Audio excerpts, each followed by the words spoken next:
Welcome to the debate. Today, we are diving into what I think is, well, it's the most pressing crisis in modern science. The complete failure for decades now to merge the two pillars of physics, quantum mechanics for the very small and general relativity for the very large. And that failure isn't just some, abstract academic problem. It has led to what can only be called the vacuum catastrophe. It is, frankly, the most embarrassing prediction in the history of science.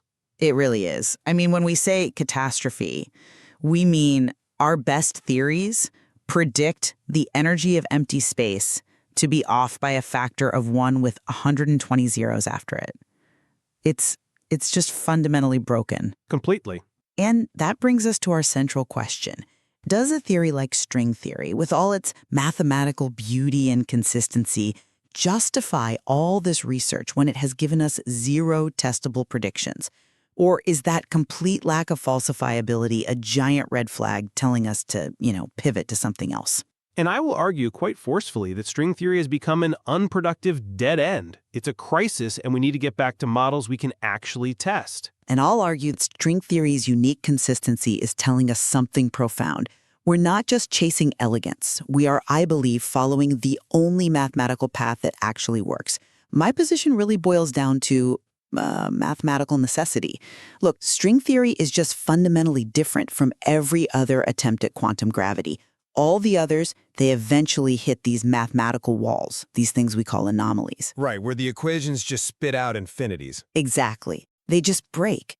String theory is, to this day, the only framework we know of that magically, and it really does feel like magic, cancels all of those fatal anomalies out. It gives you a theory of gravity with little vibrating gravitons that just works without contradictions. That's not something you can just ignore. Mathematical tidiness isn't the same as physical reality, though. It's more than tidiness. It's rigidity. The theory is so tightly constrained, it really feels like it was discovered, not invented. It doesn't have a bunch of knobs you can twiddle, no adjustable parameters. That kind of stiffness is a huge clue that you're onto something deep. And look, it has already solved profound problems. It successfully calculated the entropy, the information content, of certain theoretical black holes. It proves the machinery is capable of answering some of the deepest questions in quantum gravity. Okay, I see the appeal of the internal consistency, I really do. But at some point, physics has to connect with the real world. And after 40 years, string theory has not produced a single, solitary, testable prediction. That to me suggests a fundamental conceptual error, not just that the problem is hard. You're focusing on the difficulty of the experiment, not the power of the math. I'm focusing on the scientific method itself. I mean, even someone like Steven Weinberg, a giant in the field, expressed huge doubts late in his life. He said it made no predictions by which it can be tested. That's the whole ballgame. Theoretical elegance has completely replaced empirical evidence. And what's the result? We have this pileup of huge unsolved problems, and our progress on the big questions has stalled since the 1980s, which is right when string theory took over. Well, that could just mean the problems are getting harder. Or it means the brightest minds in the field have been sent down a rabbit hole of non-empirical research that can't be proven wrong. When your theory can't be falsified, it stops being physics. It becomes a kind of mathematical philosophy. We are burning through generations of talent, chasing a theory that might just be a beautiful mirage. Okay, that brings us to our first real clash, this idea of the theory's uniqueness versus the adulated predictive mess of the string landscape. So, recent work using something called the Bootstrap approach has made the case for string theory even stronger. The Bootstrap approach, can you break that down for us in simple terms? Yeah, sure. Essentially, it's a way of asking what theories of physics are even possible, given some very basic rules, like, cause has to come before effect. And what researchers found is that if you look at how particles scatter off each other, the only mathematically consistent answer that pops out under certain conditions is the one described by string theory. It's like the universe is telling us, this is the only way the software can run without crashing. It's mathematically inevitable. Okay, that's a fascinating point about the math, but I think it gets completely, utterly demolished by the practical reality of the string landscape. The landscape is a feature of the theory, yes. It's not a feature, it's a catastrophic failure of prediction. We're talking about maybe 10 to the 500 possible universes that the theory allows for. 10 with 500 zeros. That number is so big it's meaningless. It means string theory doesn't predict the universe we live in. It just says our universe is one of a practically infinite number of possibilities. That's not a prediction. That's the opposite of a prediction. It's functionally the same as a theory that just says, I have no idea. I think that mischaracterizes the situation. Yes, the landscape is vast, but it's the first and only framework that lets us even ask why our universe is the way it is. Take the cosmological constant, the vacuum energy problem we started with. Quantum field theory is off by 122 orders of magnitude and has absolutely nothing to say about it. Zero. And string theory's answer is that we live in the one in a gazillion universe that got lucky? Its answer is a framework to study the problem, even if you have to use the anthropic principle, the idea that we must be in a universe that allows for life. String theory provides the mathematical structure to actually calculate that. It's the only tool we have that can even begin to tackle the biggest embarrassment in physics. That alone justifies the research.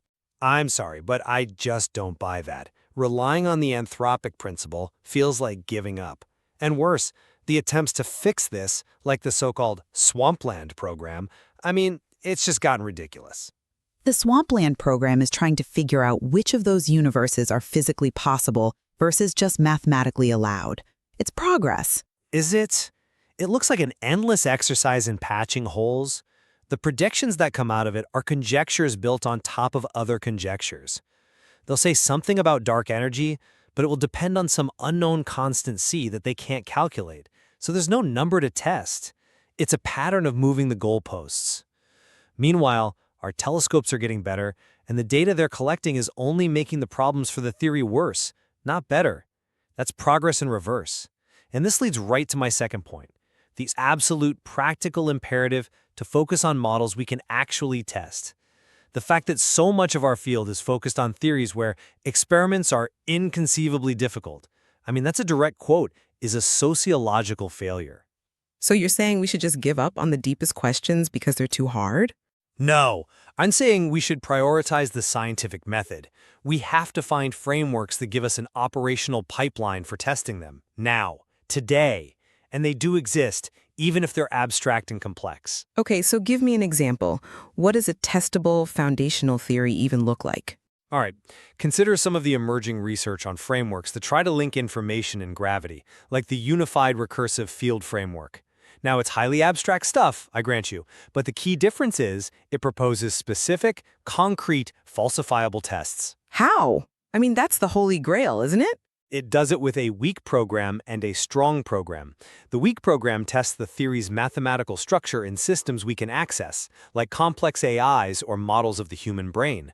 The idea is that if the theory's logic is truly fundamental, its patterns should show up in any sufficiently complex information processing system. Huh. Okay, so you're testing the theory's internal logic on things we can actually build or measure. I see that. Exactly. And then the strong program gives you direct cosmological tests. For example, it predicts very specific, unusual patterns in the cosmic microwave background, the heat left over from the Big Bang. It gives you clear instructions. Go look for this specific correlation between cosmic structures and gravitational tides. And if it's not there, and they define exactly what not there means, the theory is dead. Falsified. Done. That is science.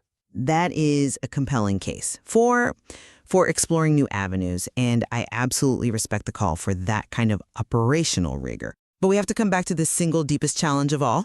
Which is? String theory's entire reason for existence, its survival, rests on its unique, proven ability to treat gravity as a quantum force at the highest energies without breaking down.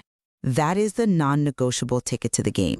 No other approach, not even loop quantum gravity, has definitively solved the anomaly problem in the same way. So while these other ideas are laudably seeking immediate tests, String theory is busy solving the fundamental mathematical precondition for any unified theory to even exist. You're creating a false choice, where mathematical consistency is all that matters. No, I am arguing that at this level, at the Planck scale, mathematical consistency is a powerful form of evidence. We are talking about a realm we may never see directly. And if the math tells us again and again that only one structure is possible, then that structure is profoundly important. You are looking for any testable theory. We are looking for the one consistent theory. And that pursuit simply has to continue. So to sum up, I think this really highlights the core tension here.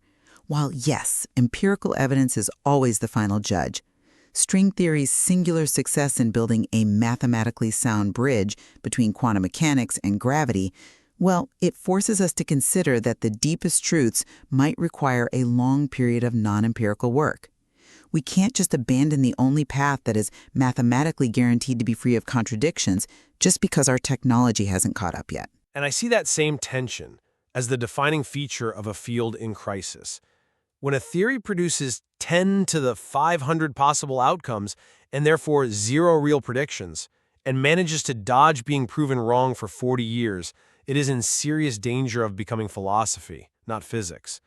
For me, the only healthy path forward is to aggressively pursue programs, no matter how strange they seem, that give us concrete operational instructions for how to test them right now.